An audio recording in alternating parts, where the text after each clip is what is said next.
मी माझ्या मैत्रिणीच्या फार्म हाऊसवर आलो आहे. ड्रॅगन फ्रूटचं हे झाड आहे बरं का. तो सीताफळ आहे, त्याच्यानंतर इथे कढीपत्ता लावला आहे, आंबा आहे, चिकू आहे, नंतर रामफळ आहे. भरपूर झाड आहेत अशी बरं का. तुम्हाला दुरून हे दाखवते. हे गाव आहे ना ते कर्जतपासून, आपलं या गावाचं नाव आहे तुम्हाला सांगते मी, जामरुख म्हणतात, जामरुंग असं बरं का. तर हे झाड असं आहे. आता हे जे आहे ना, हे डोंगर बघा तिकडे पलीकडे जे दिसते ना, तिकडे पलीकडे एकदम डोंगरावरती ते आहे एक कॉलेज. असं डोंगराच्या पायथ्याशी हे गाव आहे आमचं.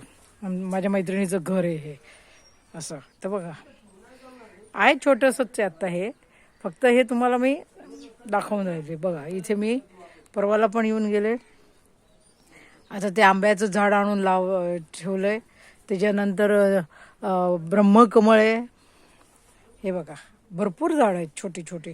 आणि याला आहे ना माझ्या मैत्रिणीच्या मुलाला एक सवय आहे की वेगवेगळ्या आंब्याचे जात घेऊन ते एकत्र त्याचा बांधायच्या कलम तयार करून एकत्र तो हे करतो, आपला प्रयोग करतो. आणि त्याला खरंच फळं येतात. सफरचंद, नारंगी, संत्रा असे एकत्र, मोसंबी एकत्र घेऊन तो चिकू सगळे एकत्र फ्रूट्स येतात त्याच्या ह्याच्यात. तेही प्रयोग त्यांनी केलेले आहेत. हे बघा किती सुंदर आहे. हे बघा हा कढीपत्ता आहे इथं बरं का. सांगायचं तात्पर्य काय, ज्यांना मिशन ग्रीन अर्थ करायची असेल ना, पुढच्या पिढीची काळजी असेल ना, तो बरोबर करतो. हे बघा तो डोंगर आहे मस्त. इथे पावसाळ्यात खूप सुंदर असतं वातावरण, भरपूर सुंदर असतं, भरपूर खूपच छान असतं असं बरं का. अजून मी माझी झाडं छोटे छोटे रोप तयार करून इथेच आणून लावते मी असे बरं का. असं ते पण ड्रॅगन फ्रूटचं ते झाड दुसरं असं दिसलं का. असं लोक म्हणतात ड्रॅगन फ्रूट होणार नाही होतात. ते बघा दिसलं. हे बघा तर खूप असं म्हणजे करू शकतो आपण, आहे की नाही. हे आकाश बघा, तो बघा कडा कसा आहे बघा डोंगराचा, दिसतोय का.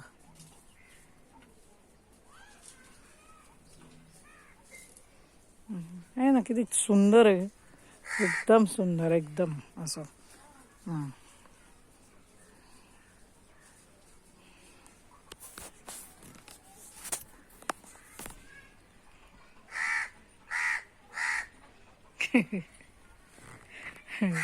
काय की नाही, कावळ्याचा आवाज येतोय.